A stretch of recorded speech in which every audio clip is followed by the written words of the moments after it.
Hello friends, எல்லோரும் எப்படி இருக்கீங்க? ஸ்கூல் இன்னிலேருந்து ஆஃப் டே தான். எக்ஸாம் நடக்குது இல்லையா? இன்னும் ஒரு 10-15 நாளுக்கு நமக்கு காலையில் எழுந்து அவசர அவசரமாக சமைக்கிற வேலை இல்லை. டிஃபன் மட்டும் செஞ்சு கொடுத்துட்டேன். அப்புறம் ஸ்நாக்ஸ் எடுத்துன்னு கிளம்பிட்டாங்க. மதியானம் வரத்துக்குள்ளே நம்ம சமையலை முடிச்சிடலான்ட்டு கருணக்கிழங்கு இருந்தது. சரி, ஃப்ரை பண்ணிவிட்டு கொஞ்சம் வெண்டைக்காய் இருந்தால் சரி, வெண்டைக்காய் கொஞ்சமாக இருக்குது, மோர் குழம்பு வைக்கலான்னு வச்சு ரொம்ப நாள் ஆச்சு இந்த காம்பினேஷன் செஞ்சு. ரெண்டுமே சூப்பராக இருக்கும். கண்டிப்பாக ட்ரை பண்ணி பாருங்கள். வெண்டைக்காயை நல்லா வதக்கிடலாம், பெருசு பெருசாக கட் பண்ணி. கொஞ்சமாக துவரம் பருப்பும் பச்சரிசியும் ஊற வச்சு வச்சுருந்தேன்.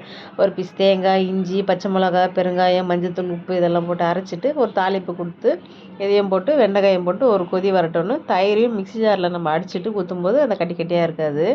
அவ்வளோதாங்க, மோர் குழம்பு ரெடி. நல்ல டேஸ்ட்டாக இருந்து கண்டிப்பாக ட்ரை பண்ணி பாருங்கள். ரொம்ப சிம்பிள்.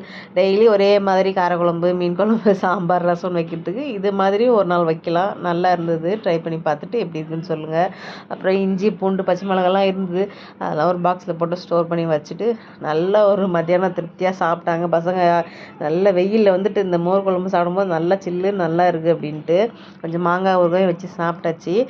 அப்புறம் இப்போ நல்ல நைட்டுன்னு நல்ல மழை பெய்யுது. கிளைமேட்டுக்கு சூடாக செஞ்சு ஏதாவது சாப்பிடும்போது நல்லாயிருக்கு. நைட்டுக்கு வந்து நூடுல்ஸ் செஞ்சு கொடுத்துட்டு ஸ்நாக்ஸ் இந்த சரவணா ஸ்டோர் போயிட்டு வந்து நிறைய பழம் வாங்கி ஸ்டோர் பண்ணிட்டேன்னா டெய்லி பழங்களே கொடுத்துட்டுருக்கேன். இந்த மழைக்கு ஏற்ற மாதிரி நல்ல மொறுன்னு ஏதாவது செஞ்சு கொடுங்கன்னாங்க. அப்போது நமக்கு ஈஸியான ஒரு ஸ்நாக்ஸ்னால் இந்த ரிப்பன் பக்கோடா தான். வீட்டில் இடியாப்பத்துக்கு நம்ம அரைச்சி வச்சுருக்கோம் இல்லையா, அரிசி மாவு, அதில் ஒரு கப் எடுத்தேன். ஒரு கப்பு கடலை மாவு ரெண்டுத்தையும் போட்டு கொஞ்சம் எள்ளு, உப்பு, பெருங்காயம், சூடாக எண்ணெயை கொஞ்சம் காய்ச்சி ஊற்றிட்டு அப்படியே எண்ணெயில் போட்டு பிழிஞ்சு எடுத்தால் நமக்கு சூப்பரான ரிப்பன் பக்கோடா ரெடி ஆகிடும். நான் இங்கே பொறிக்க ஒரு பிளேட்டாக அங்கே சாப்பிட்டுனே இருந்தாங்க. நல்லா இருந்தது டேஸ்ட்டு.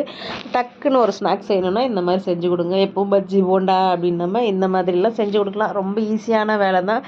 அழகாக செஞ்சு இந்த மாதிரி ஒரு பாக்ஸில் ஸ்டோர் பண்ணி வச்சுட்டா 2-3 நாளைக்கு வச்சு சாப்பிட்லாங்க.